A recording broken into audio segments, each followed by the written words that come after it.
자, 오늘 공부할게요. 오늘은 약간 다른 공부인데 여러분들도 다 들으면 유익되는 공부예요. 오케이, 땡큐.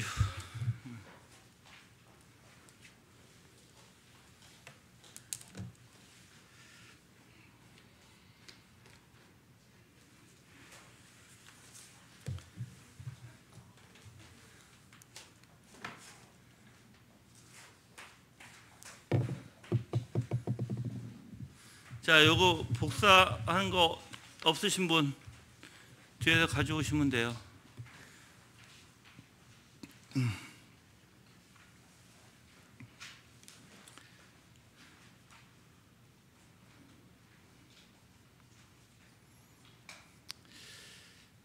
기도하겠습니다.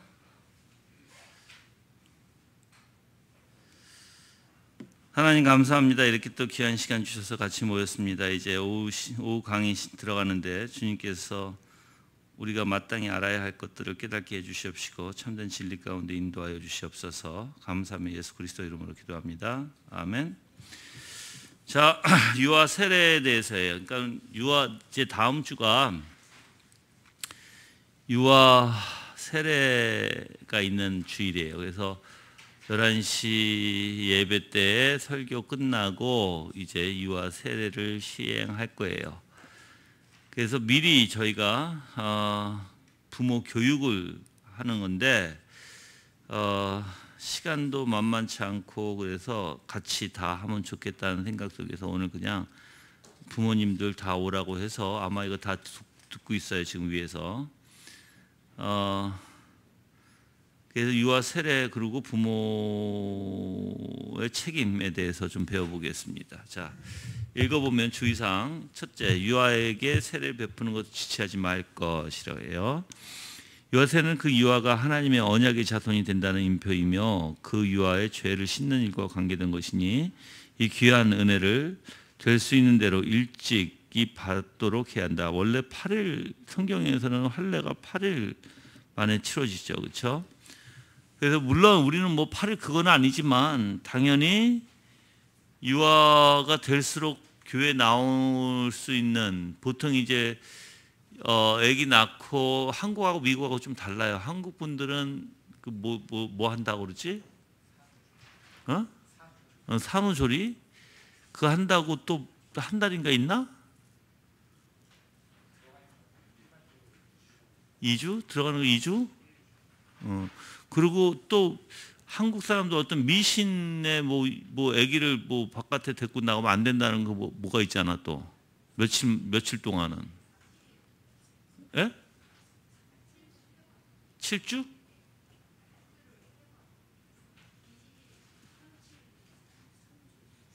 21일 3주. 하여튼 그런 이상한 미신들도 있어요. 그래가지고 아기를 잘 안 데리고 나오려고 그래. 뭐 미세먼지도 많고 그러니까 안 데리고 나오지만 미국은 안 그래요. 미국은 낳자마자 데리고 다녀요. 그냥 홀랑당 벗겨놓고 다 데리고 다녀. 미국은 낳자마자. 그게 한국하고 미국하고 달라요. 그런데 될수록 빨리 일찍 받게 하는 게 좋겠죠, 그렇죠? 예.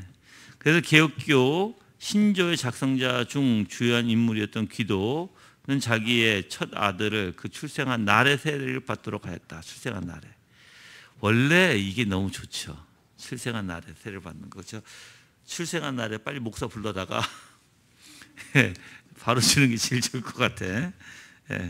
이런 풍속이 미국 교회의 초대 지도자로부터 말미암아 이루어진 때도 있었다. 벤자민 프랭클린은 그의 출생 후 첫 주일에 세를 받았다. 일반적으로 개혁교회에서는 산모의 건강이 회복된 후에 유아 세를 받도록 권장한다. 더는 늦어서는 조금 아니죠. 두 번째는 유아 세례 집례는 목사만 할 수 있음이죠. 성경을 보면 사도들이 세례를 시행하였다. 다시 말하면 세례는 말씀을 전하는 정규적 사역자들이 실시하였다. 교회 시대의 목사들이 사도급 사역자는 아니지만 말씀 사역에 있어서 대표자들이다. 그러므로 유아 세례는 성인 세례와 마찬가지로 목사들만이 베풀도록 된 것이다. 사도행전 8장 38절에 보면 빌립은 집사였으나 이디오피아 내시에게 세를 베풀었다. 그런데 우리가 빌립은 집사로만 볼 수 없고 그때 특수 성직이었던 전도자임을 알아야 한다. 전도자란 사역자가 사도 시대에 있어서 교회가 세운 직위는 아닐지 모르나 하나님이 주신 은사에 따라 전도에 종사했던 사역자였다. 이런 사역자에는 그때 사도에게 수정하면서도 사도나 선지자처럼 단회적 성격의 사역을 하였다. 그러므로 이때의 전도자는 오늘날의 전도자와 다르다. 그렇죠? 자, 그래서 여러분들 사실 목사가 축도도 목사만 할 수 있고요. 말씀 선포도 물론 여러분들 교회 내에서 목사가 허락한 사람에게는 말씀 선포가 가능해요. 즉 우리가 이제 강단이라고 표현하잖아요, 그렇죠? 근데 담임 목사가 있어. 내가 우리 이동훈 목사한테 말씀 선포를 부탁하면 이동훈 목사가 할 수 있는 거예요. 그게 강단권이라고 얘기를 하거든요. 그래서 이 축도나 세례나 그래서 여러분들 요번에 세례 받으시면서 내가 선포하잖아요, 그렇죠? 성부 성자 성령의 이름으로 세례교인 된 것을 선포하노라 이렇게 얘기하잖아요. 그것도 목사만 할 수 있는 거예요. 그래서 이제 여러분들 이게 어디까지 가냐면 과연 그러면 여자 목사가 축도할 수 있는가 이제 그게 이제 문제예요. 없어요. 할 수 없어요. 네. 왜 그러냐면 여자는 목사가 될 수 없다예요. 왜 그런지 아세요? 우리가 안수를 하잖아요, 여러분들. 왜 권사한테는 안수를 주지 않고 안수 집사한테는 안수를 주죠? 안수를 하죠? 그래서 여러분들이 그거를 알아야 되는 거예요. 항상 집안의 가장이 남자여야 되고 항상 이 교회의 머리나 어떤 일하는 면에 있어서 항상 남자가 항상 하나님으로부터 그 사역을 받은 자로서 그래서 안수 집사나 장로나 이런 사람들이 다 교회에 가장 어떻게 보면 머리급들이에요. 그러니까는 어떻게 보면 교회를 이끌어 나가는 그래서 여자들은 거기에서 돕는 보필로 있는 것이지 남자들이 다 이끌어야 되는 거예요, 교회는. 근데 여자가 이끈다 교회를 이거는 뭐가 앞뒤가 바뀐 거예요. 근데 오늘날에는 안타깝게도 지금 고신, 합신, 총신도 아직까지 여자 주지 않았죠? 네. 그렇게 세 군데는 주지 않았어요, 아직까지. 여자 목사를. 근데 이제 점점 여자 목사를 주려고 해요. 이유가 뭐냐면 학교가 운영이 안 돼. 남자들만 하다 보니까. 그러다 보니까 여자 목사를 자꾸만 줄 수밖에 없는 입장이 생기는 거야, 학교에서. 근데 여러분들 원래는 안 되는 거예요. 여자 목사는 안 돼. 우리 교단은 여자 목사를 해요, 국시는. 안 했었어요. 내가 맨 처음에 들어갈 때만 해도 안 했었어요. 근데 내가 들어가고 나서 얼마 있다가 여자 목사에게 목사 허락해 주더라고. 예. 그래서 우리 노예도 여자 목사가 있는 거예요. 그래서 나는 어떻게든 하여튼 뭐 그건 지금 촬영이 되니까 말 안 할게요. 자, 좀 조심해야지 안 되겠어. 자, 하여튼 3번을 보면 유아 세례는 원칙상 교회당에서 실시해야 된다. 그렇죠? 유아 세례는 성인 세례와 마찬가지로 하나님의 말씀 사역과 함께 실시돼야 돼요. 말씀과 항상 같이 가야 하는 거예요. 성찬도 마찬가지고 성례 자체가 세례도 마찬가지고.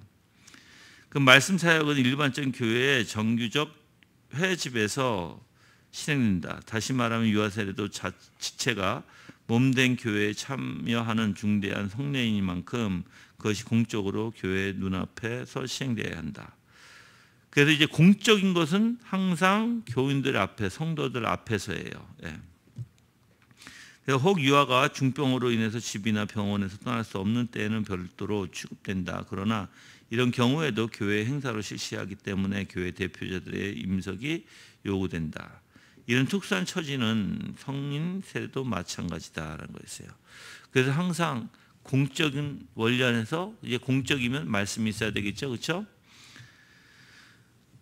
그래서 말씀 근데 이제 어떤 말씀이 있어야 되는가 그건 상관은 없을 것 같아요. 꼭 이제 유아 세례 때 꼭 유아 세례에 설교를 해야 되느냐 그건 아니고 하나님의 뭐 예수 그리스도의 주제면 더 좋고요, 그렇죠? 그래서 뭐 거듭남의 주제도 괜찮고 뭐 저희는 그냥 해요. 그냥 이렇게 계속 그냥 그 지금 하던 식으로 그냥 하면서 아마 유아 세례 그냥 할 거예요. 예. 자, 네 번째, 세례받는 유아의 책임자, 부모가 함께 책임을 져야 하지만 그중 한 사람이 책임자로 수정되기도 하다. 개혁교회에서는 유아의 부친이 그 유아를 안고 세례를 받게 하는 것이 통례이다. 그 이유는 부친은 그 가정의 지도자요 머리이기 때문이다. 그래서 남자들이 안고 나와야 돼요, 아기를. 알았죠? 자, 부인은 옆에서 시종만 들면 돼요. 그런데 지금 우리 교회가, 나는 몰랐는데 이동호 목사님 우리 교회가 유아 세례 받을 때마다 그 부모님이 다 한복을 입었대네. 한복을 입고 했었대네. 예, 그러니까 이번에도 한복 입으세요 다. 뭐 한 번 치러진 건데, 그렇죠? 한복 입고 나오세요. 알았죠? 위에. 예. 교회 행사니까 한복 입는 것도 좋죠. 한복 있나?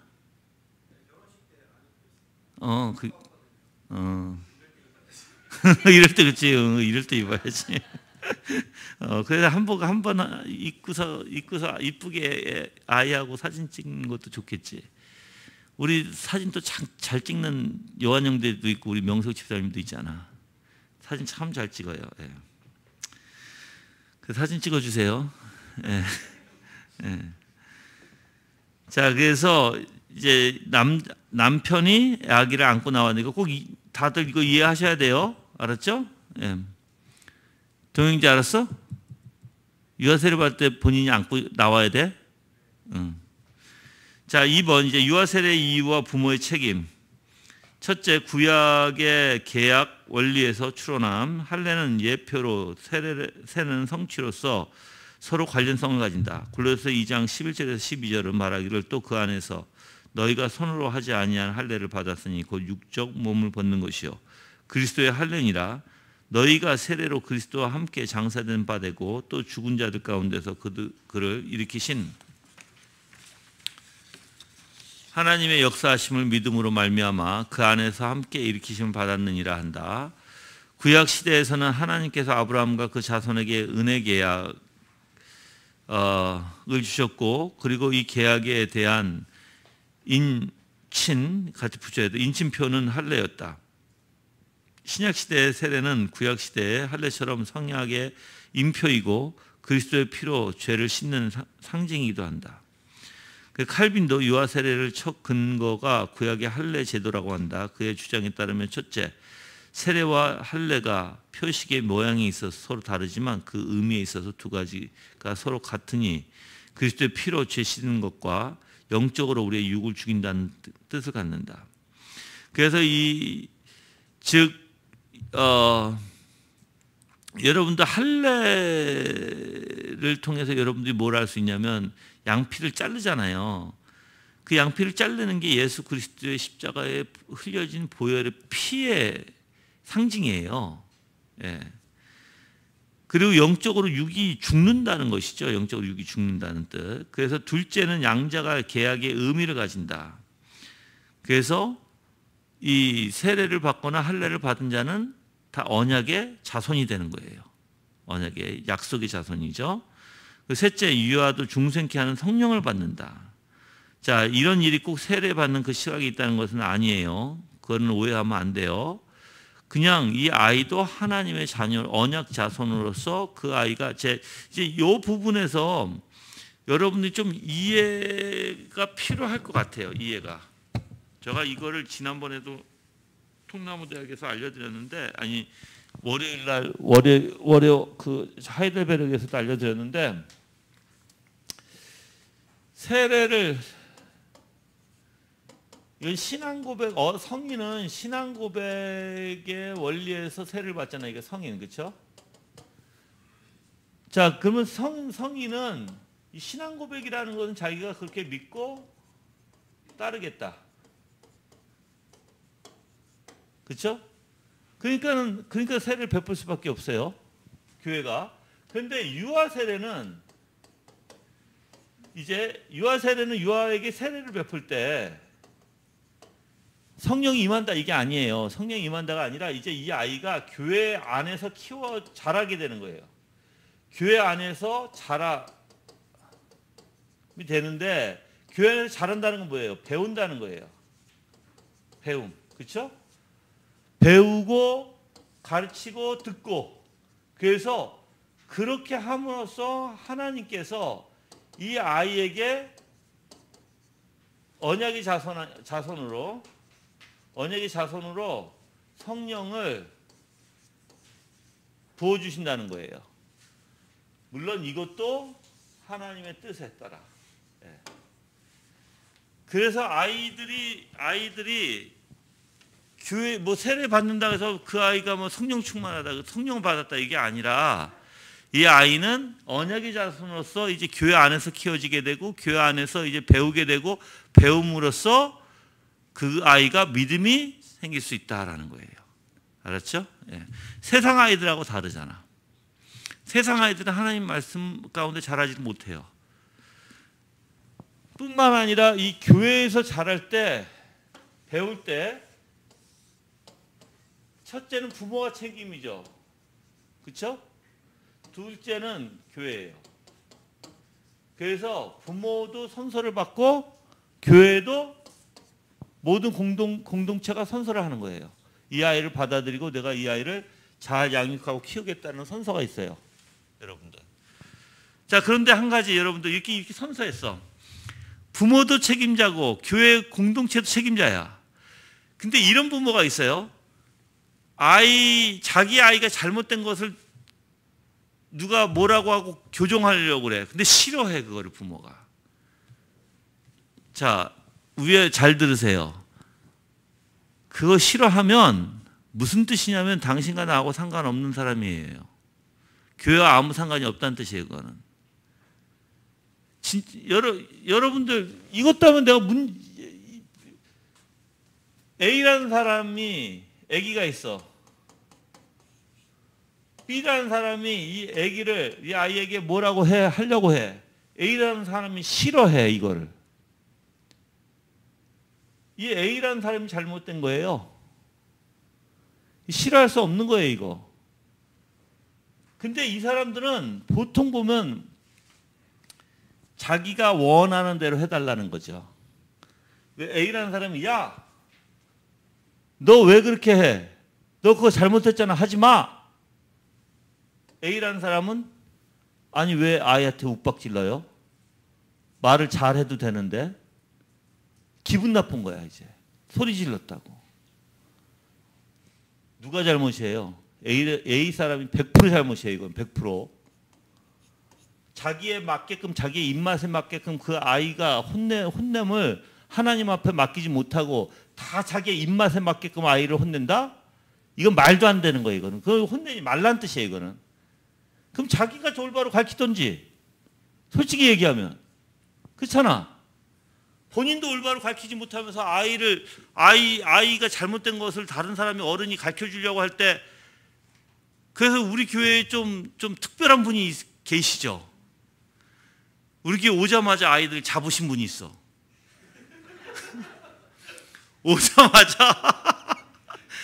오자마자 잡으신 분이 있어. 와, 그래서 내가, 야, 저분 괜찮은데? 다 누군지 알지? 지금 앞에서 웃으신 분.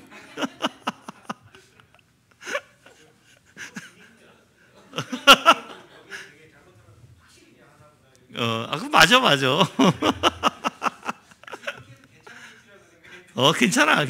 괜찮잖아. 진짜 여러분들. 근데 내가 볼 때는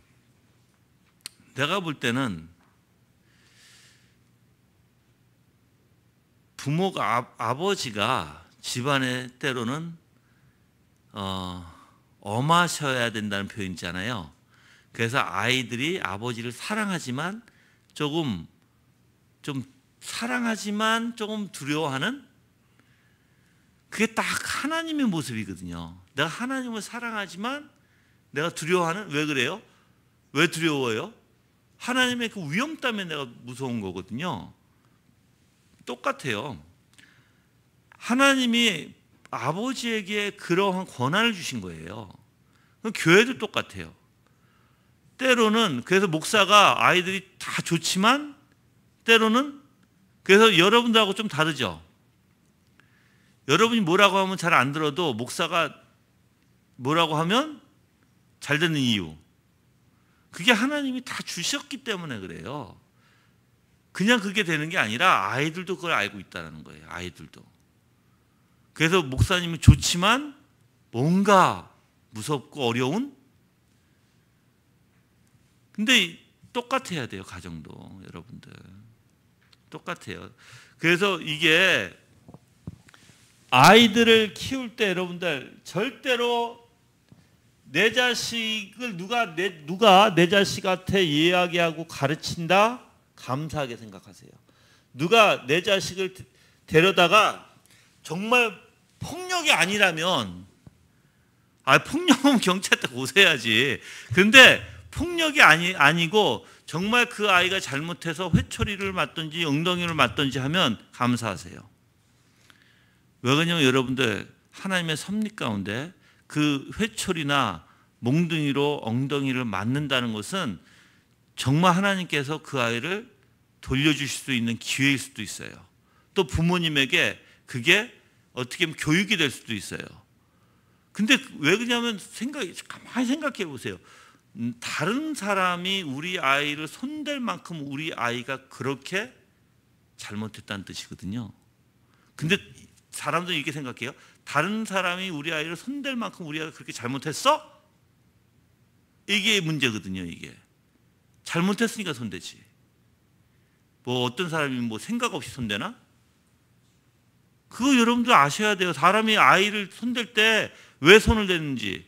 저도 아이를 때리잖아요. 여러분들, 우리 아이들. 교회 아이들 너무 말 안 듣고 서로 싸우고 얘기한데도 안 듣고 아이들이 말썽 피우고 정말 아이들이 지멋대로 굴면은 어떻게 해야 돼요? 저가. 예. 우리 위에 있잖아. 그래서 나는 다 차렷! 해가지고 쫙 일절로 세우잖아. 세워서 저는 누가 핑계도 없어요. 누구누구야 나와! 해가지고 그냥 저는, 왜냐면 저가 싸우는 걸 딱 몇 번을 얘기를 하거든. 싸우지 마라. 싸우면 안 된다. 폭력은 안 된다고 아이들한테 그렇게 가르치는데도 아이들이 내가 보는 앞에서 폭력을 해. 근데 이제 걔네들이 내가 보는 앞이라는 거 모르는 거지. 내가 딱 들어올 때 캐치한 거지, 내가 그거를. 여러분들, 때로는 안 될 때는 회초리를 대야 돼요. 그래서 부모가 마냥 아이들한테 나는 우리 아이들을 가장 망쳐놓는 일이 뭔지 아세요? 부모가 균형이 없는, 그러니까는 균형이 없고 이랬다 저랬다 하는. 그러니까 예를 들어 이런 거예요. 그래, 엄마 아빠가 뭐 사줄게 말은 해놨어. 또 엄마 아빠 어디 같이 가줄게 했는데 귀찮아 몸이 막. 그러면서 이제 내 마음대로 하는 거예요. 귀찮으니까 아예 다음에 가자. 또 뭐가 안 된다고 했다가 조금 있으면 또 되고. 이게 아이를 다 망치는 거예요, 여러분들. 왜 그게 망치냐면 아이에게 균형이 없는 거예요. 아이에게 뭐 질서가 없고 어떤 규율이 없는 거예요. 규율은 있으라고 지키라고 있는 거잖아. 근데 그게 부모가 다 깨버려 먼저. 그러니까 아이도 혼란스러운 거예요. 그러니까 아이가 이 잔머리가 굴러가는 거지. 왜 그러냐면 이렇게 하니까 엄마가 되네, 저렇게 하니까 엄마가 되네. 그 아이들도 습득이에요. 그냥 몸으로 그 아이들은 그냥 몸으로 받아들이고 체험하게 돼 있어요. 그러면 이제 약간 짜증내고 엄마한테 소리 지르고 약간 이제 울고 그러면 엄마가 해준다. 그 다음에는 계속 그래요. 조금 더 강도가 심해지겠죠, 이제. 그러다 보면 나중에는 때려도 말을 안 듣게 돼요.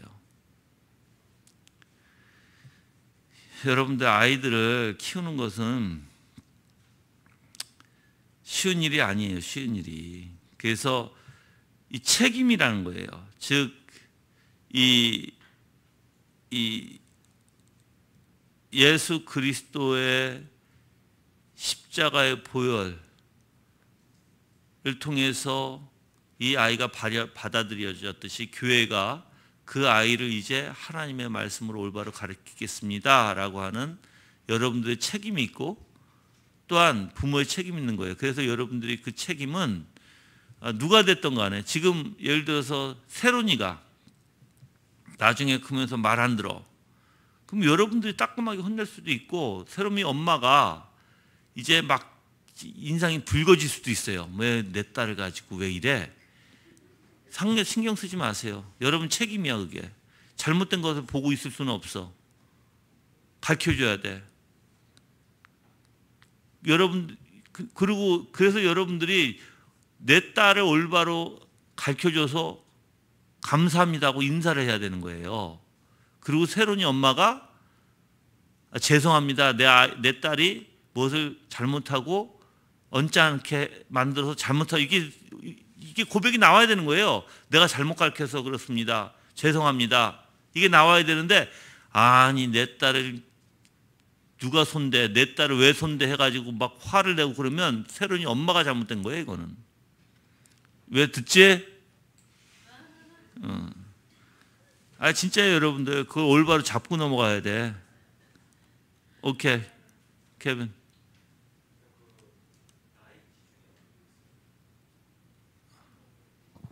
나의 기준? 나의 기준 상관없어. 어린애들 돼. 오케이, 그럼 제가 19살짜리 애를 그냥 뭐 주먹철 쳐도 돼요? 너 말 안 들은다고? 그렇게 먼저 하는 게 아니지. 그렇게 먼저 하는 게 아니라. 그러니까 제 질문이 그 나이 기준이 그 커트라인이 어디냐고요? 아니 상관없다고. 그 아이가 맞을 짓에는 맞아야지. 근데 무조건 갖다가 주먹 휘두르는 게 아니라 주먹을 왜 휘둘러 왜? 제 말은 19살이든 25이든 어렸을 때 교육을 제대로 못 받았으면 그냥 그대로 가거든요. 그래서 예를 들자면 제가 45이에요. 예를 들자면. 그리고 저보다 후배가 있어요. 근데 그 후배가 20살이에요. 뭐 제 아들뻘인데 근데 뭐 성인이잖아요. 근데 말을 안 들어요. 근데 아무리 얘기를 해도 말을 안 들어요. 제 말이 그 나이 먹은 사람한테나 10살짜리 애나 반은 달라지네요. 자, 원래는 원칙대로 얘기할게요. 원칙은 10살 정도가 되면 손대지 마라. 원칙은 될수록 말로 해라. 이게 청교도의 표준이에요. 그 이유가 있어요. 아이들이 10살 되면 생각할 줄 안다는 거예요. 어느 정도 분별을 할 수 있다. 그러니까 분별을 하고 자기 죄성으로, 그러니까 죄성에 본성적으로 죄성에 쫓아가는 게 아니라 그것을 들을 나이가 된다. 그리고 10살 정도 되면 자기가 판단할 수 있는 기준이 있다. 그러니까 10살 정도 되면 때리지 마라. 이렇게 돼 있어요. 그게 뭐 그래. 근데 나는 물론 거기에 맞춰서도 하지만 근데 사람에 따라서 아이에 따라서 조금씩 다르다고 봐. 아이에 따라서 그 아이가 본성적으로 죄에 끌리는 성향이 강하고 사람을 무시한다. 그럼 그 아이는 조금 손을 봐야 돼. 몇 번을 얘기해도 안 됐고 그렇게 가르쳐도 안 됐고 그러면 그 아이에게는 근데 무조건 한 번 말 안 들었다고 때리는 건 아니야. 절대 그건 안 돼요. 그 아이에게 될수록 타일르고 안 될 때 그때는 손을 대야 돼요. 그때는. 그래서 10살 기준에 뭐 보시면 될 거예요. 10살 기준에. 그래서 여러분들 아이들 키우는 거 쉽지 않아요. 정말 아이들 키우는 거 쉽지 않고 우리 특히 우리 교회 아이들 키우는 거 정말 쉽지 않아요. 우리 교회 아이들 알죠? 우리 교회 아이들 정말 쉽지 않은데 하여튼 여러분 기도가 많이 필요하고 부모님의 인내가 많이 필요할 거야. 자, 읽어볼게요. 그 핫지는 유아 세례가 구약 교회의 할례처럼 성약을 확인하는 인표인 의미에서 정당하다고 한다. 그의 주장에 의하면 신약교회는 구약교회와 대조적이 아니고 발전적인 연속체라는 것이다. 그래서 신약교회의 구속의 영적 완성에 근거하는 것인 만큼 행사에 있어서 구약교회와 다른 점이 지니고 있다. 그러나 그것은 예표와 그 성취 상태와의 차이점뿐이고 정신과 본질에 있어서 양자가 동일하다고 한다. 그러므로 성약의 인표로서 기독 신자들의 유아도 세례를 받는 것이 성경적이다. 바벤크는 말하기를 개혁 신학자들은 유아 세례의 근거가 성경에 있다고 하며 그것은 신자들만 아니라 그들의 자녀들까지도 포함하는 하나님의 은혜 계약이라고 한다. 성년이나 유아가 다 세례를 받음이 정당한 것은 반드시 중생이나 신앙이나 회개를 이유로 함이 아니고 오직 은혜 계약이기 때문이다. 유아 세례의 근거로서 이 이상 더 깊고 튼튼한 것이 없다라고 하였다. 그렇죠? 그래서 아이들을 세례를 주는 것은 은혜의 언약에 따라서 세례를 주는 거예요. 그래서 그 아이들은 언약의 자손이라고 표현하는 거예요. 자, 2번을 볼게요. 은혜의 방편, 실시의 원리. 하나님의 뜻에 있어서 땅 위의 교회에는 거듭나지 않은 사람들도 섞여 있도록 되었다. 그러므로 교회는 모인 사람들의 거듭난 여부를 완전히 파악하지 못한 상태에서 그들을 말씀과 성례 사역의 대상으로 삼을 수밖에 없죠. 그렇죠? 우리는 완전히 누가 누군지 몰라요. 그러니까 누가 거듭났는지 완벽하게 알 수는 없어요. 자, 성례는 인간들의 의식에 매이지 않고 역사하시는 성령의 은혜에 주시는 방편이 될 수도 있다. 이거는 방편의 원리예요. 성례는 인간 의식에 매이지 않고 역사하시는 성령의 은혜의 방편이라는 거예요. 이게 그렇죠? 자, 성령께서 무식한 유아에게는 사역하지 않으신다고 단언할 근거는 없고요. 사람이 은혜 계약에 참여하여 효과를 누리면 그의 지식 때문만이 아니면 우리가 안다. 로마서 5장 18절에 의하면 한 범죄로 많은 사람이 정죄에 이른 것 같이 의의 한 행동으로 말미암아 많은 사람이 의롭다 하심을 받아 생명에 이르렀느니라 한다. 즉 우리는 한 게 없어요. 우리는 무식해요. 그런데 예수 그리스도의 의로운 행동 때문에 많은 이들이 의롭다 여김을 받는 거예요. 이것은 전적으로 하나님의 은혜라는 거예요. 우리의 행동에 의해서가 아니라. 이 말씀을 보면 사람이 아는 것 없이 아담의 부패에 참여하였고 또 그와 같이 완전히 아는 것 없이 그리스도의 은혜에도 참여한다. 유아가 은혜의 방편인 세례의 의미를 모른다고 해서 세례에 제외될 수는 없다. 왜 그러냐면 이것은 침례교단은 유아 세례를 주지 않는다고 얘기했어요. 왜 그러냐면 신앙 고백이 없고 회개가 없기 때문에. 그래서 침례교단은 성인들만, 즉 성인, 즉 14살 이후부터인가만 줄 수 있어요. 13살인가 14살. 예. 칼빈은 하나님의 성령께서 유아에게도 역사하신 사실과 유아들도 신앙의 중생에 참여하게 되면 절대로 부인하지 않는다. 그렇죠? 예. 자, 역사적 전통을 읽어볼게요. 유아 세례가 추후 2, 3세기 교회에서 실시되었는지 분명치 않다는 학자들이 있다. 터툴리안은 2세기 후반에 활동한 교부로서 그는 예수님의 말씀에 근거하여 유아 세례 실시를 금하였다. 그의 해석에 의하면 예수님께서는 아이들이 제 발로 찾아오시는 것을 금하지 말라고 하셨다고 한다. 그러나 터툴리안이 이와 같은 해석은 억측이다. 위에 마태복음 19장 13절 14절의 말씀은 제 발로 온 아이들을 가리킨다고 보장하기는 어렵다. 거기 이른바 데리고 오매라는 말은 반드시 제 발로 온 것을 의미하지 않고 가져온다는 뜻을 의미할 수 있다. 그렇다면 이 말이 제 발로 다니지 못하는 유아들을 제외시킨다는 할 것은 무엇인가? 우리는 터툴리안의 성경 해석에 의문을 가진다. 터툴리안과 동시대의 사람 오리게는 교훈을 알아보기로 하자 그의 부친은 순교하고 그의 증조부는 사도 시대의 신자였다. 그는 교회가 사도들에게 유아 세례의 전통을 받았다는 뜻으로 말하였다.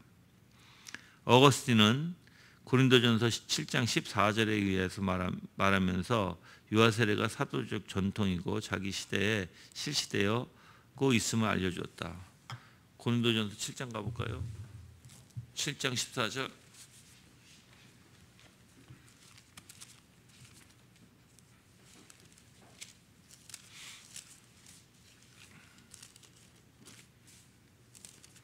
개역 한글이에요. 믿지 아니하는 남편이 아내로 인하여 거룩하게 되고 믿지 아니하는 아내가 남편으로 거룩하게 되었나니 그렇지 아니하면 너희 자녀도 깨끗하지 못하리라. 그러나 이제 거룩하니라 그랬어요. 믿는 자들로 인해서 거룩하게 되었다라는 것이죠. 예. 그리고 키프리안이 참여했던 공의회도 유아 세례의 정당성을 선언하였다. 크리스토돔은 말하기를 어떤 사람은 세례의 은혜가 사제뿐이라고 한다. 그러나 우리는 세례를 말미암아 여러 가지 유익을 받는다고 생각한다. 그러므로 우리는 유아들에게 세례를 베푼다고 하였다. 그레고리 나지안은 말하기를 한나는 사무엘이 출생되기 전에 그를 하나님께 바쳤다. 아이는 어렸을 때 세례를 받아야 한다고 하였다. 여러분들 물론 이제 역사적으로 내가 이거 얘기했잖아요. 여러분들에게 역사적으로 여러분이 보면 초대교회 맨 처음에 전도로 예수님께서 전도하심으로 이들이 예수님을 따르는 제자들이 됐어요. 믿는 자들이 됐어요. 이게 다 성인들이에요, 성인들. 그러니까 교회가 이렇게 초대교회에 성립이 됐는데, 근데 그때 당시에는 아이들이 많이 죽어나갔다고 했어요. 병으로. 그렇죠? 죽은 아이들이 생기는 거야. 아이들이 생기고 이제 이 아이들은 신앙 고백도 없고 회개도 없어. 그러니까는 의문점을 가졌다고 얘기했죠. 그럼 이 아이들은 어떻게 되는가? 이 아이들은 천국 갈까? 지옥 갈까? 그래서 여기에 대한 논쟁이 아주 활발하게 이루어졌어요. 제가 이 부분에 대해서 연구한 적이 있어요. 여기는 저는 이제 그 교리 때문에 연구했는데, 근데 여기서 많이 이제 의문점을 갖게 되는 거예요. 그러면 아이가 꼭 신앙 고백이 있어야 되고 회개가 있어야 되나? 그렇지 않으면 이 아이들은 중생하지 못한 아이인가? 이 아이들은 죽으면 지옥 가나? 회개가 없었으니까? 이제 이렇게 이제 질문들이 나오게 되고, 그래서 물론 결론은 하나님의 선택한 백성이에요. 백성들은 구원을 받는 거예요. 근데 이제 누가 선택받느냐 이거죠, 이제. 그럼 누가 선택받아? 그래서 이제 결론적인 게 유아 세례가 여기서 나오기 시작하는 거예요. 이제 유아 세례가. 왜 그러냐면 하나님의 백성이 돼야 되고 선택받은 백성이 돼야 되니까 유아 세례를 그러면 베풀자. 할례도 구약에서 할례를 베풀었고 그 아이가 언약의 백성이듯이 똑같이 교회에서 그러면 세례를 베풀어서 유아들도 유아의 하나님의 언약의 백성으로 하자 하는 결의가 생기게 되는 거예요. 그렇게 해서 이제 결의가 생겨서 유아 세례를 이제 일찍서부터 허락을 했어요. 여기서 얘기한 것처럼 일찍서부터 허락을 해가지고 그때 당시에는 그래서 이제 우리가 이제 이 부분에 볼 때는 맨 처음에 초대교회는 교회가 잘 성립이 안 됐잖아요, 그렇죠? 큰 집들을 보면 여러분들 그때 뭐가 있었어요? 초대교회 때 집마다 큰 집들 보면 다 동이가 있어서 물동. 그러니까는 여러분들이 캄보디아 안 가보시면 손 들어보세요. 캄보디아 가면 집집마다 뭘 볼 수 있어요.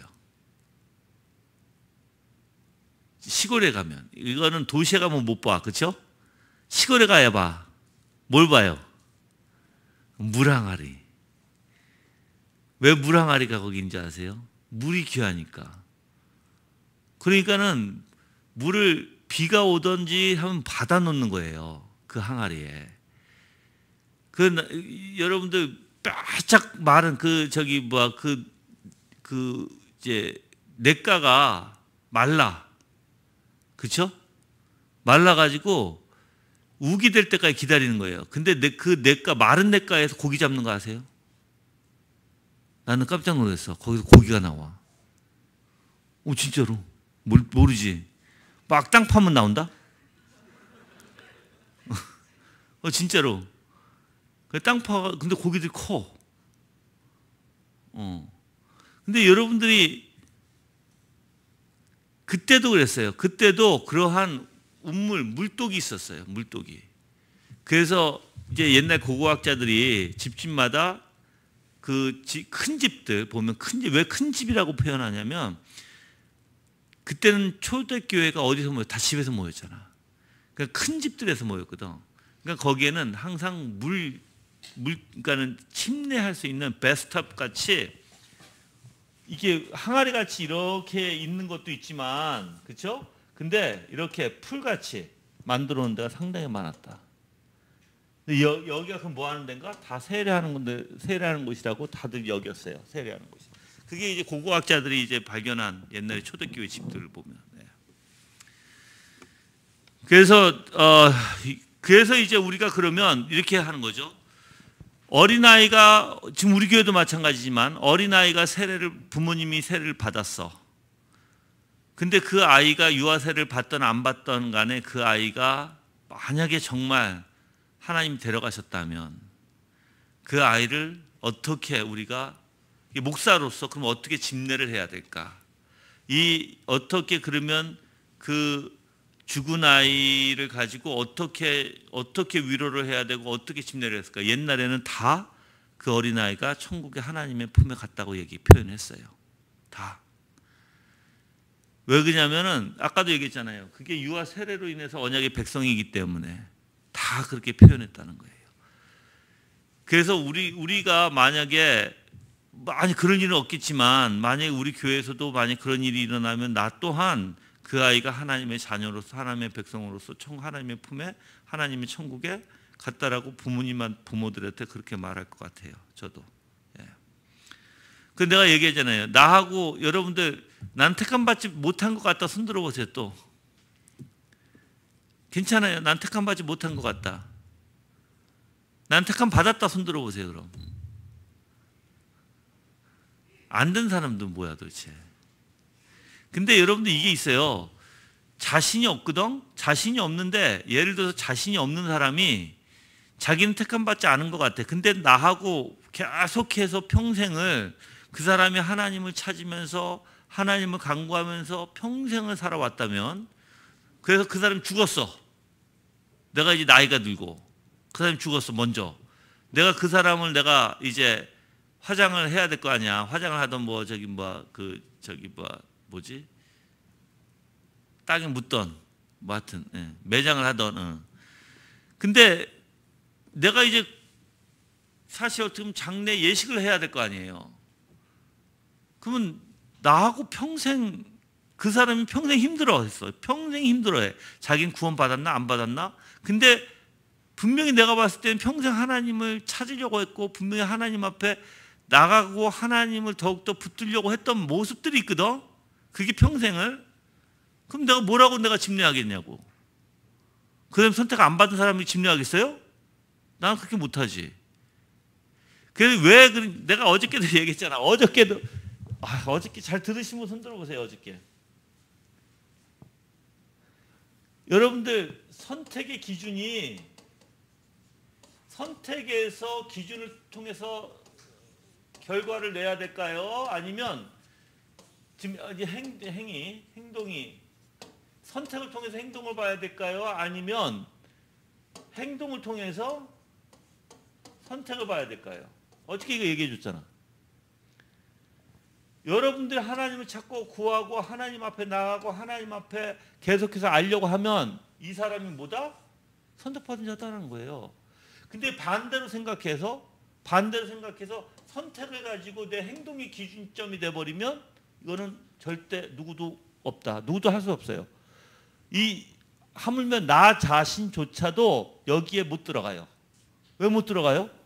결함이 있으니까.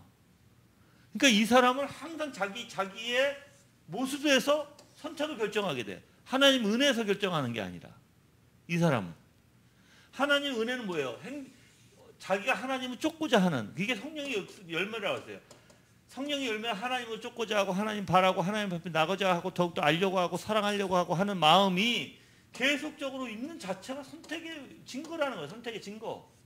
어저께 표현했잖아요, 이거. 그렇죠? 그래서 내가 여러분들한테 확신이, 자 보세요. 내 마음에서 하나님 앞에 기도하게 되고 내 마음에서 하나님을 찾게 되고 내 마음에서 하나님을 알고 싶어하고, 물론 이게 굴곡은 있어. 굴곡은 이렇게. 그래도 끊임없어. 그래도 끊임없이 놓치지 않고 계속해서 내가 하나님을 알아가려고 해. 근데 물론 내가 성장하고 안 하는 건 하나님에게 있어요. 하나님에게. 물론 이거는 영적인 성장은요 나한테 있지 않아요. 하나님이 주권에 있어요. 근데 내가 끊임없이 이렇게 하나님을 찾고 붙드는 역사 안에 있다라면 이게 무슨 증거예요? 이게 무슨 증거예요? 성령이 역사하시면 증거거든. 근데 왜 사람들은 그렇게 자신이 없지? 자신이 없는 사람들은요 100% 자기 행동에서 보기 때문에 그래요. 자기 존재에서, 즉 자기 행동, 자기 사고에서 중생을 보고 있다.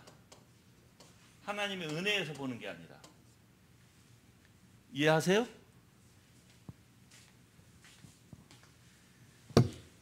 근데 뭐가 옳다? 하나님의 은혜에서 보는 게 옳다. 하나님의 은혜는 뭐다? 내가 하나님을 알려고 하는 게 은혜고, 내가 하나님을 더욱더 발견하고 공부하고 쫓고 배우려고 하는 게 은혜다. 여기서 하나님 배우려고 하시는 분 손 들어보세요. 하나님 내가 더 알려고 한다. 나는 하나님을 알려고 하지 않는다. 난 그냥 앉아있다. 그냥. 여러분들 그냥 앉아있는 사람들도 있어요. 우리 교회는 아마 희박하지만 우리 교회는 그냥 진짜 희박할 것 같아. 아까 이동 목사가 우리 밥 먹다가 자매에게 우리 교회에서 어떻게 신앙서적을 안 읽을 수 있지? 그게 의문점이라는 거예요. 나도 그래. 어떻게 우리 교회에서 신앙서적을 놓을 수가 있지? 그렇게 닥달거리는데, 그렇게 외치는데, 목이 시들고 외치는데, 여러분들 하여튼 주님의 은혜는요 계속 주님을 알아가는 거예요. 어린아이가 태어나면 우리가 그걸 가르쳐야 되는 거예요. 그 아이가 물론 사춘기도 겪을 것이고 여러 힘든 일을 겪을 거예요. 그렇지만 우리는 끊임없이 어떻게 해야 돼요? 그 아이에게 가르쳐야 되고 인도해야 되고 주님을 찾게끔 해야 되고 주님을 가르치면서 그 아이가 더욱더 주님 앞에 나오도록 계속해서 해야 되는 게 우리 모든 사람들의 책임입니다. 아멘. 예. 자, 근데 유아뿐만 아니죠. 성인도 여러분들 다 선서했잖아. 성인들에게도. 그렇죠? 똑같아요. 형제에게 우리가 그렇게 해야 하는 그 이유가 있고 책임이 있습니다. 자, 네 번째 볼게요. 부모의 책임. 자, 이건 부모의 책임뿐만 아니라 당연히 부모가 1순위 책임이에요. 그렇지만 공동체도 마찬가지예요. 자, 하나님의 말씀으로 자녀를 가르쳐야 하며, 말씀으로 가르치는 사람들 손 들어보세요. 나 하나님의 말씀으로 자녀를 가르친다. 예. 나는 가정 예배 드린다. 손 들어보세요. 여러분들 하나님의 말씀으로 안 가르치면 안 돼요. 우리 지연자매 어디 갔어?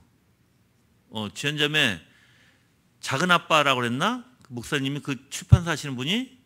내가 좀 만나 뵈야 될 것 같아. 만나 뵀던지 아니면 내가 책을 굉장히 좋은 걸 내시더라고. 어린아이에 대해서 특히 가정용 그 책인데 굉장히 잘 돼 있어요. 소요리 문답, 대요리 문답, 하이델베르그 요리 문답을 굉장히 잘 만들었어. 그래서 그 책을 나한테 전화번호를 줘봐. 그럼 내가 먼저 우리 교회 10권씩 주문하고 가정마다 내가 필요한 가정 다 가지고 있으면 좋을 것 같아. 근데 내가 주문 좀 하게. 그래 고마워요. 아주 잘 만드셨더라고. 말씀으로 가르치세요. 여러분들 말씀으로 안 가르치면 이거예요. 이거하고 똑같은 거예요. 너 지옥 가. 너 지옥 가는 거 나는 아무렇지도 않아. 그러니까 너는 그냥 지옥 가서 넌 죽어. 이거하고 똑같은 거예요, 여러분들. 하나님의 말씀이 있어야지 아이가 하나님을 바라던, 하나님의 마음을 품던, 하나님을 알아가던 할 거 아니야. 근데 집안에서 아무것도 안 가르쳐 아빠가. 뭐 하자는 거예요? 아이들에게 올바른 된 것을 가르치고 이야기하고 올바른 된 것을 이끌어야 될 거 아니야. 근데 아무것도 안 해. 안 돼요, 여러분들. 하나님의 말씀으로 아이들을 가르쳐야 되는 거예요. 신명기 6장 가볼게요. 신명기 6장 7절.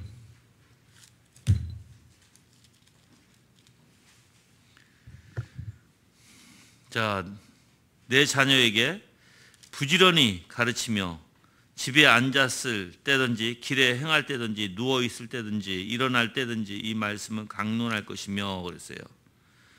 너는 또 그것을 내 손목에 매어 기호로 삼으며 내 미간에 붙여 표를 삼고 또 내 집 문설주와 바깥 문에 기록할지라. 이거 무슨 뜻인지 아세요? 다 이게?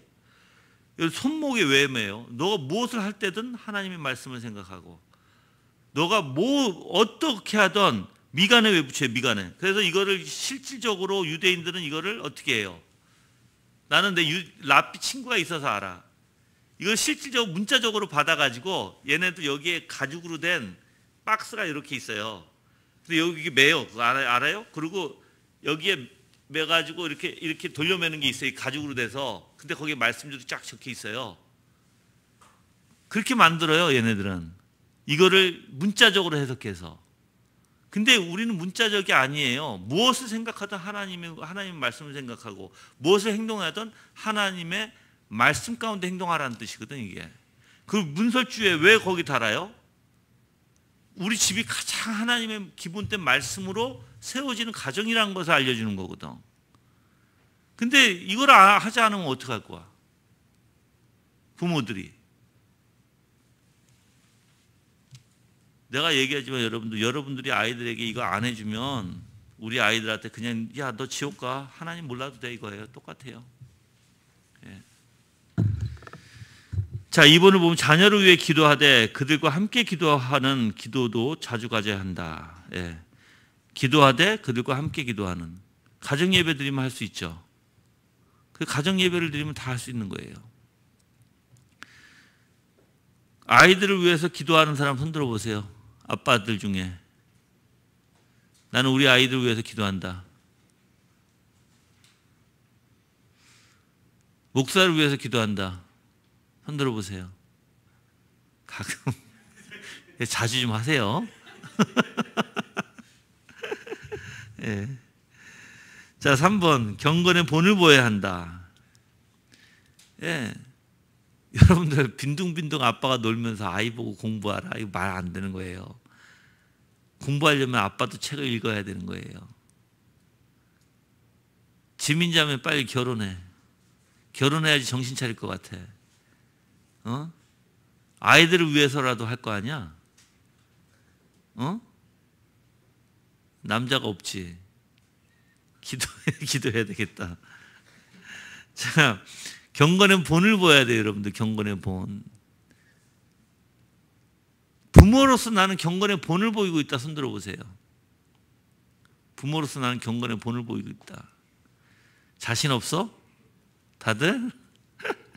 우리 김동희 지사님 외에는 자신 없어요, 다? 예?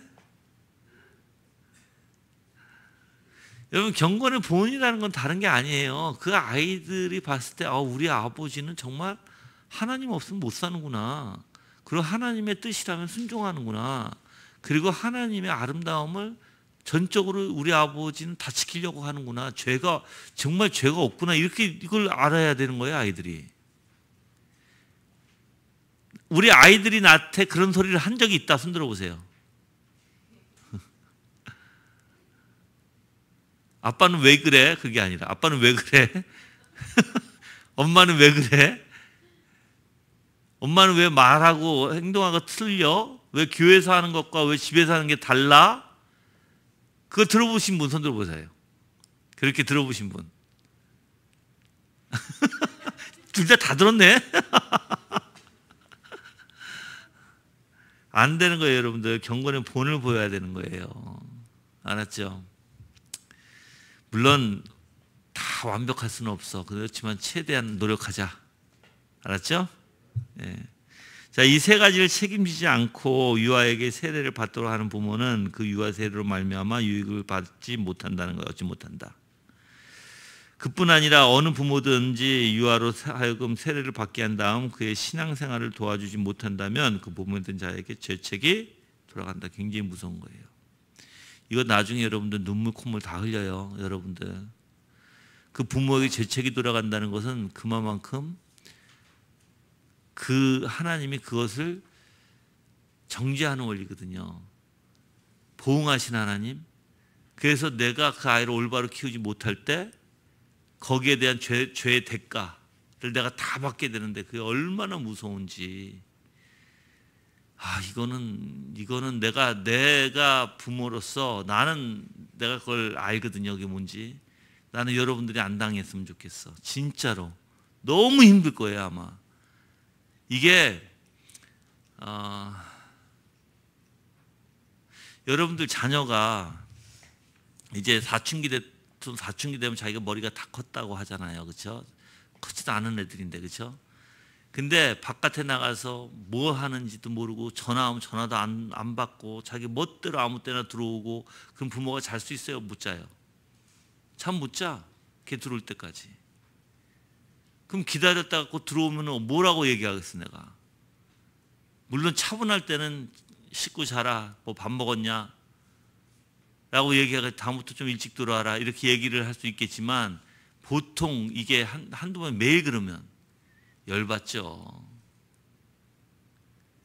근데 여러분들 그것뿐만 아니에요.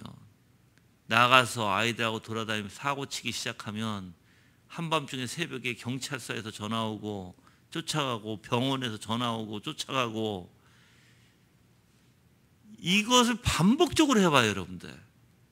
한 번이 아니라 한두 번이 아니라 이것을 한 달에 두세 번씩 해봐. 이 일이.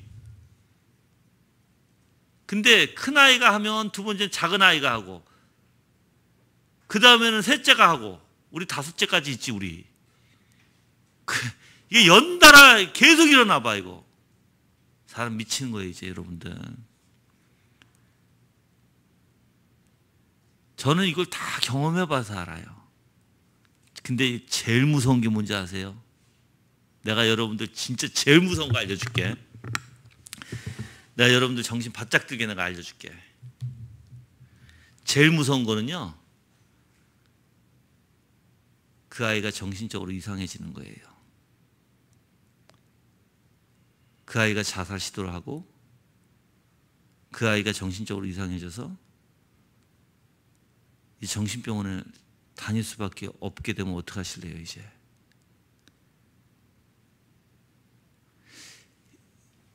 나는 다 경험한 거예요 이거 여러분들. 사람 미쳐요. 이거는 사람의 힘으로 안 돼요. 이거는 절대 사람의 힘으로 안 돼요. 사람이 이게 뚜껑이 열리는 거를 넘어서 걱정과 염려를 넘어서 사람으로는 상상을 초월하는 그렇게 말썽을 부리다가 결국은 그렇게 된다? 근데 여러분들 이건 남 얘기 아니에요. 분명히 말씀드리지만 가정에 정신적으로 문제가 있어서 병원에 한번 다니면 그 가정은 쑥대밭이 돼요. 여러분들 그거 아세요? 거기 쫓아다니느라고. 이게 그 사람만 정신이 이상한 게 아니라 나까지 이상해져요. 가족 전체가 이상해져요. 다. 내가 부모로서 얘기하는데 경고하는 거예요. 여러분들. 아이를 그렇게 안 키우려면 어려서부터 건강하게 키워야 돼요. 정신 건강, 육체 건강. 특히 정신적으로는 건강하게 키워야 돼. 여러분들이 오냐오냐 키워서 정신적 건강 아니에요. 지금 한국이 그거 아시죠? 한국이 지금 제가 이거를 저는 이쪽으로 공부를 해서 알아요. 이 제가 한국에 왔을 때도 이렇게 없었어요. 정신병에 대해서 이렇게 한국이 발전되지 못했고 지금도 발전돼 나가는 상황이거든요. 근데 엄청 몇 년 사이에 내가 얘기했잖아요. 지난번에 병원에 정신과 의사하고 얘기할 때 맨 처음에는 우리 아이가 시작이 딱 됐을 때는 그래도 병실에 병실이 있었어요. 그러니까 병실이 내가 얘기하는 건 한국의 토탈을 얘기하는 거예요. 한국 전체에서 어떤 병원을 가도 그래도 병실은 한두 개 남아 있었어요. 근데 나중에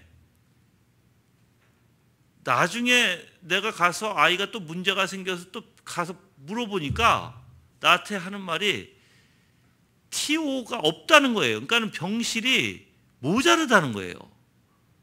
그게 몇 년 안 걸리거든요, 그게.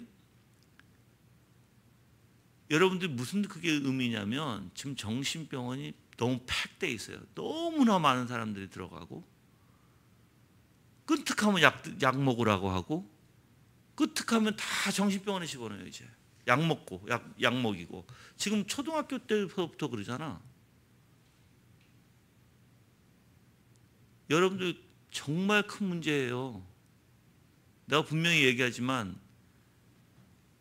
아이가 어려서부터 그렇게 문제가 있고 아이가 정신적으로 문제가 있어서 약 먹으면 그 집안이 쑥대밭이 됩니다. 올바로 키우세요. 올바로. 아이에게 그러한 것을 주지 않으려면 여러분들이 올바로 생각하고 잘하라고요. 우리 청년들 특히. 청년 때서부터 내가 올바른 된 정신력을 가져야 될 거 아니야. 그럼 올바로 정신력은 교회에서 뭐야? 신앙이에요. 신앙. 올바로 참된 진리를 갖는 거야. 진리 외에는 올바른 게 없어요. 다 망상과 착각 속에서 다 어둠 가운데서 있는 것이지. 다 거짓에.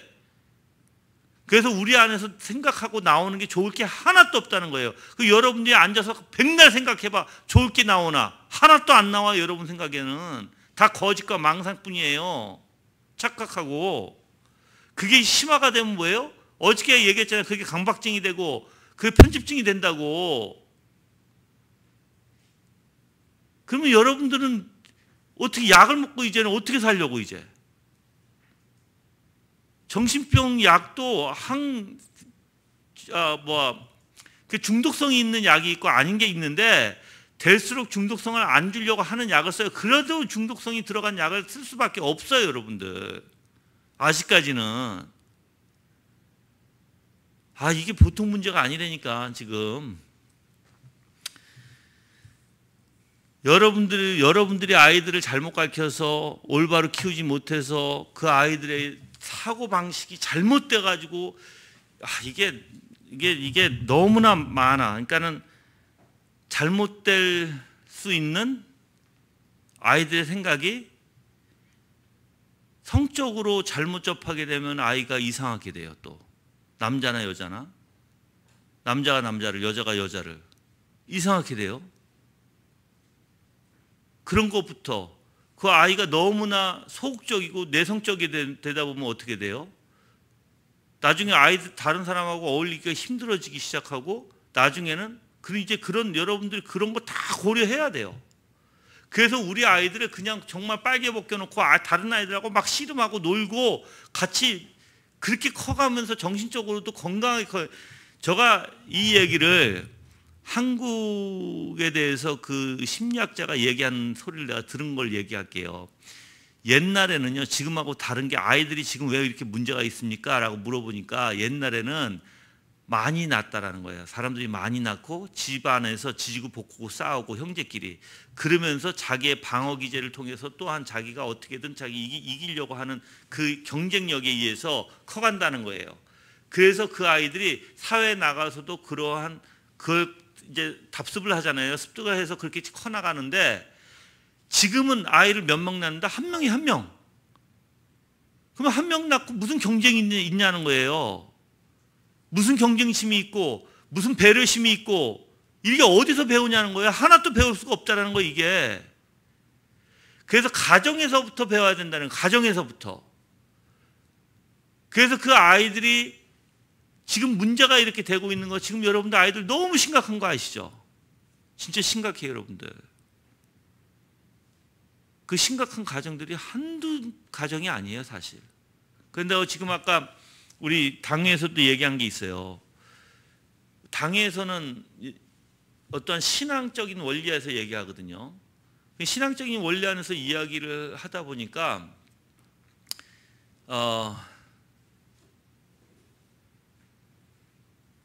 우리가 잘못 생각하는 원리 가운데 다 이게 죄성으로 나오게 되고 또 잘못 생각하니까 잘못된 현상들도 나오게 되고 근데 이것을 교회에서 여러분들이라고 없을까요? 여러분 다 있어요.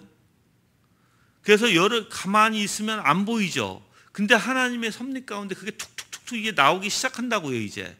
그거를 이제 붙잡아주고 그게 잘못됐다고 얘기해주고 가르쳐주는 게 교회예요. 그래서 올바른 진리로 그 잘못된 생각과 잘못된 습성과 잘못된 사고를 올바로 잡아주는 게 교회예요. 그냥 설교만 하는 게 교회가 아니라. 근데 오늘날에는 그렇게 잡아주는 교회가 없다는 거죠. 정말 없어요, 여러분들. 아이들은 더더욱 그래요. 누가 아이들한테 손을 대? 교회에서. 난리 나지, 부모들이. 그러니까 여러분들이 정말 정신 차려야 돼요. 그렇지 않으면 정말 이 모든 아이들한테 가르치지 않았던 모든 죄책이 여러분들한테 돌아갈 수밖에 없어요, 이제. 정말 무서운 거예요, 여러분들. 그때 콧물 눈물 다 흘리지 마시고 지금부터 정신 바짝 차려서 하시길 바라요.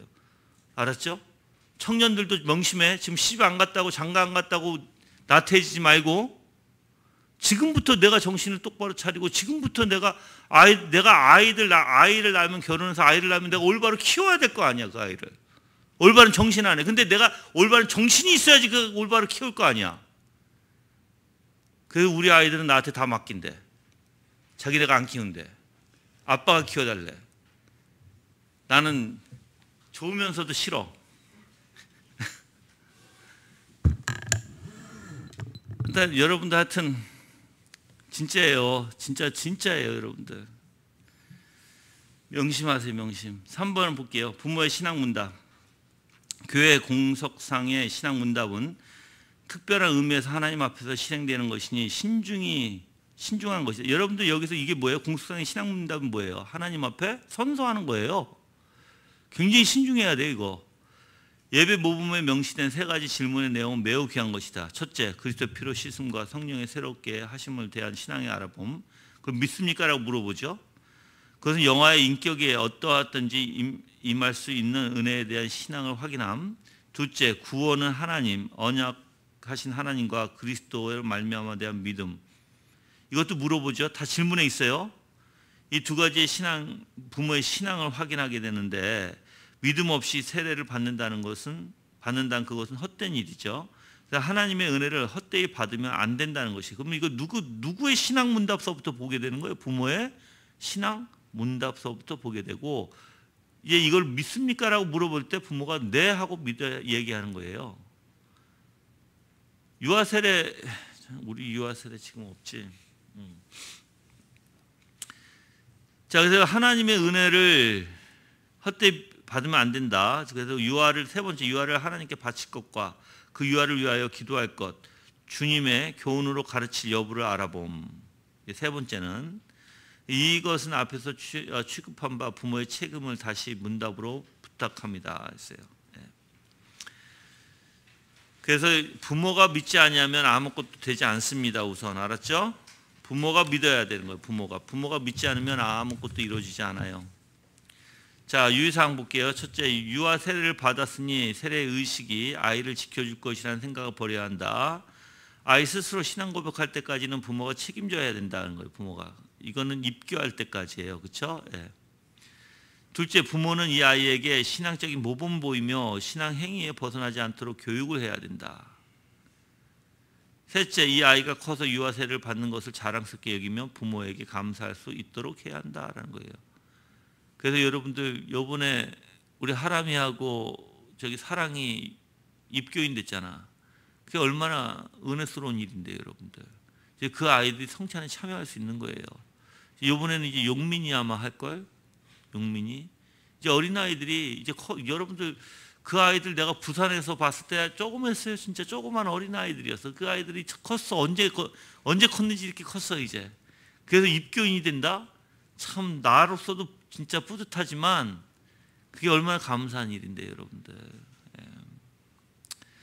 자, 5번째 부모 서약. 자, 여러분은 이 자녀를 예수 그리스도의 피로 씻음과 성령의 새롭게 하시는 은혜를 받아야 할 것을 믿습니까? 아까 그 질문이에요, 이게. 그럼 부모는 네라고 대답해야지. 믿음으로 해야 되는 거예요, 이거. 그냥 뭐 질문했다고 해서 그냥 네가 아니라.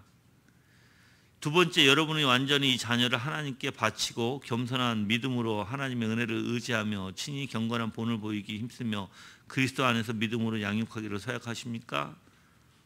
부모는 네 하고 대답해야 되겠죠. 그래서 여러분들이 부모의 책임이 유아 세례에서는 부모의 책임이 관건이에요. 그래서 여러분들이 부모로서 책임을 못 지면 거기에 대한 다 죄책, 거기에 대한 정죄함을 다 받을 수밖에 없어요. 알았죠? 예. 질문 있으세요? 없어요? 정말 여러분들이 나는 우리 아이들이 교회 내에서 자라면서 교회 가운데서 자라서 교회에서 아이들과 같이 그래서 지금 우리 아이들 부모님들 같이 이제 또래 같이 이렇게 모이게 해서 아이들과 같이 대화도 하고 나누고 뭐 같이 아이들하고 같이 뭐 정말 이렇게 좋은데 놀러도 가고 같이 뭐 미술회관이나 아니면 뭐 오페라나 연극이나 이런 거 보러 다니면서 같이 자꾸만 아이들하고 같이 좋은 것들을 아이들이 경험할 수 있도록 해줘야 돼요.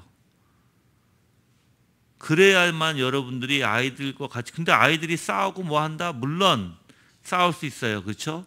그렇지만 그 아이들이 악을 품지 않도록 해야 되고 그 아이들이 서로 연합해서 단합하고 아이들이 잘 연합 가운데 그 아이들 양보도 있고 배려심도 있으면서 그 아이들을 또 긍휼한 마음으로 여길 수도 있는 용서하는 마음으로 여길 수 있는 이거 다 거기서 배우는 거예요, 여러분들.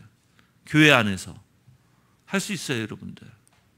자꾸만 아이를 왕따시켜서 우리 아이는 아니야, 나는 내 가르침이 달라 해서 여러분 자꾸만 아이를 빼서 혼자만 키우게 되면 그 아이는 온실 안에 뭐가 돼요?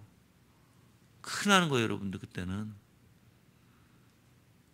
그렇게 되면은 아이들 바깥에 나가서 이미 교회 안에서 배우면서 학교를 가든지 교회 안에서 배우면서 아이들이 세상 바깥으로 이렇게 나가면서 좀 배우게 되는데 너무 교회도 아니고 집 안에만 갖다 놨다가 갑자기 그 아이를 풀어놔봐. 어떻게 되나?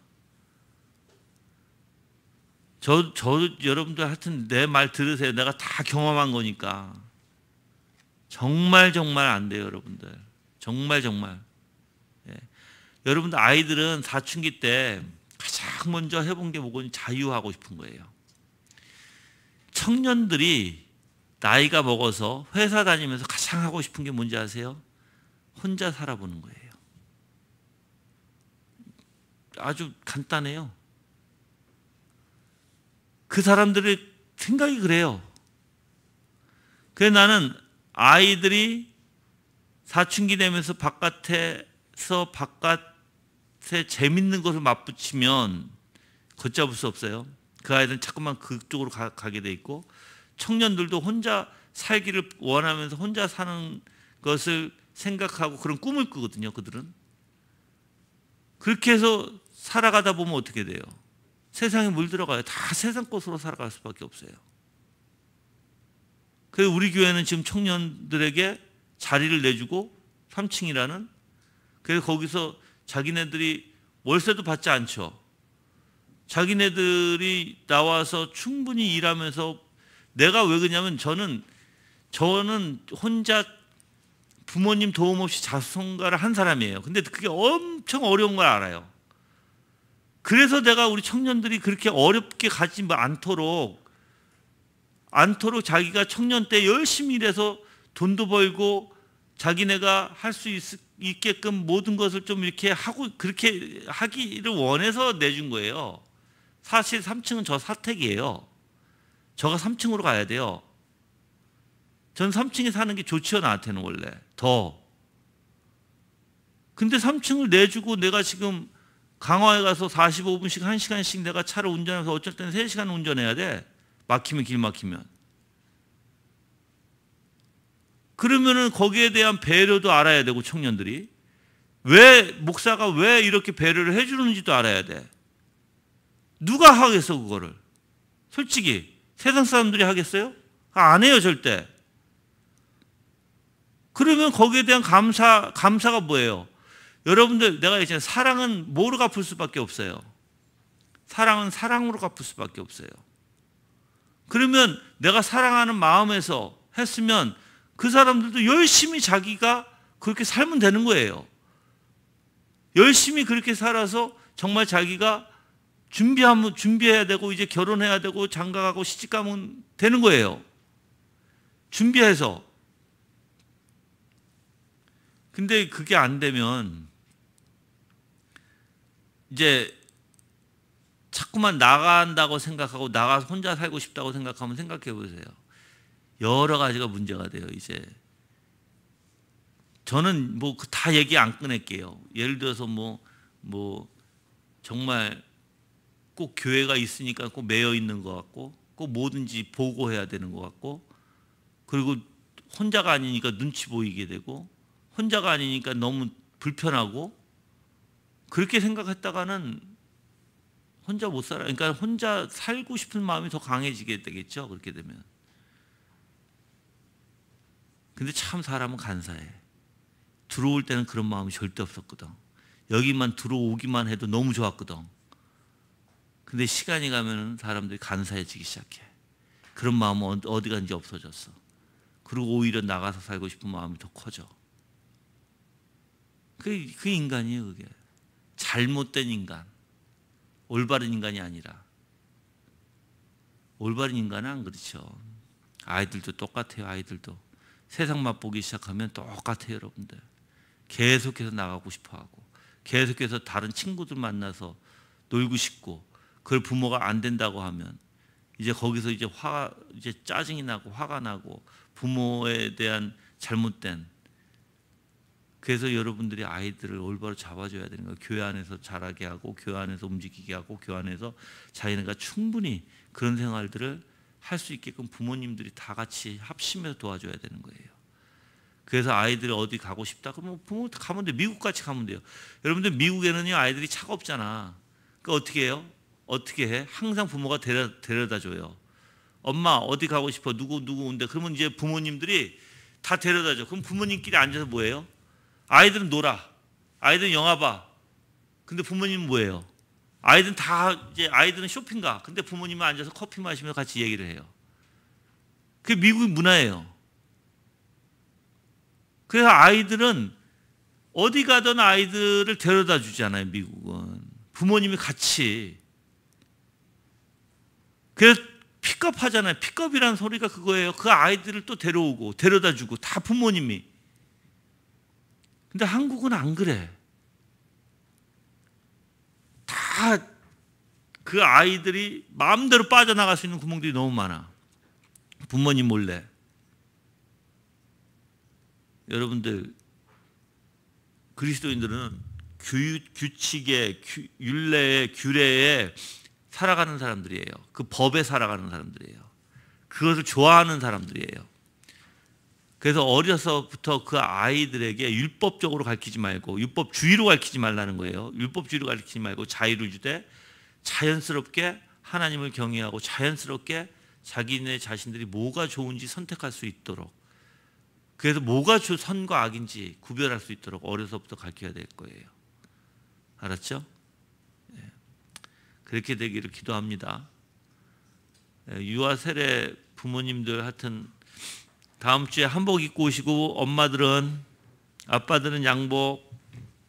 그래서 아빠가 안고 나오시고 그 아빠 부모의 신앙 고백하에 아이에게 유아세를 주는 거예요. 알았죠?